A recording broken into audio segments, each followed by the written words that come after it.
Hola, em dic Nadia Martín Velasco i vaig a l'Institut Berenguer d'Entença, a segon d'ESO B. Aquest trimestre he llegit el llibre La petita coral de la senyoreta Quignon, escrit per Lluís Prats. Es va publicar al setembre del 2012. És una novel·la realista, ja que parla dels últims mesos d'una professora. Aquest autor es caracteritza perquè els adolescents siguin els protagonistes de les seves obres juvenils. En canvi, en aquest cas, redacta el punt de vista que té un adult sobre els adolescents i ho fa utilitzant l'ensenyança, la música i l'amor. La novel·la està estructurada en 13 capítols i cada un d'ells explica les vivències i el dia a dia de la protagonista. S'utilitza l'estil directe, ja que la narració inclou les paraules literals dels personatges. La història tracta d'una mestra de música francès, la senyoreta Quignon. El plantejament ens explica que ella treballava a la zona alta de Barcelona, quan un dia qualsevol l'administració l'obliga a traslladar-se a una escola del barri del Raval, amb nens de nacionalitats i cultures totalment diferents. Al nus es redacta que des d'aquell moment la seva vida dona un gir i se li presenten nous reptes. Finalment se li ocorreix muntar una coral, la coral de l'Arc de Sant Martí.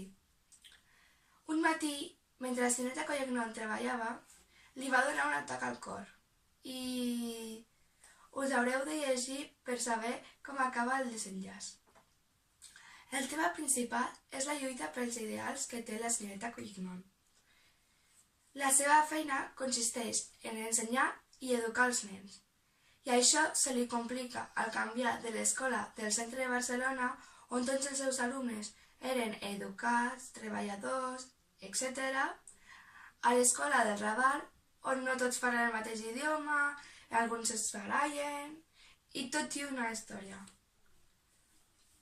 Amb això, l'autor vol que ens adonem que ser mestre no és una feina fàcil, amb totes les dificultats del dia a dia, i que si tu tens una feina que t'agrada, realment no treballes.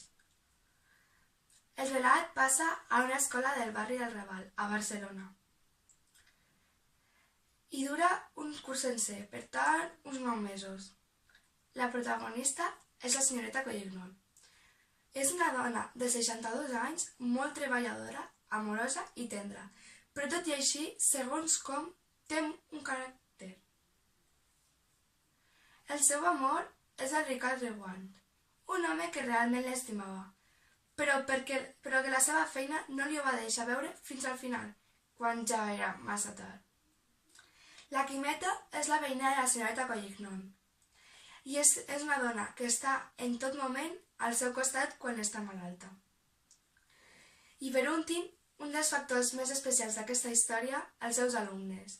En general, els seus alumnes són uns nens amb molt potencial i amb un gran cor. S'estimen molt a la seva mestra. I entre ells destaca la Mireia, una nena tímida amb una veu molt peculiar i que és la que organitza l'espectacle final, per tal de que la seva mestra millori. El vocabulari que utilitza l'autor és tendre i amb un to molt educat.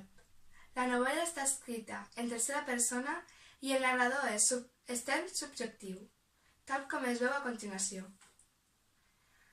Com va acabar la cançó, la senyoreta Quignon feia uns ulls com unes taronges i sentia palpitacions al cor. M'ha agradat molt aquest llibre. Fins i tot el final em va emocionar. Les paraules que utilitza l'autor i la manera i la forma amb la que la senyoreta Quignon mai para de lluitar pel que desitja m'ha fet admirar aquesta novel·la. I quan vaig acabar em vaig sentir com un somni.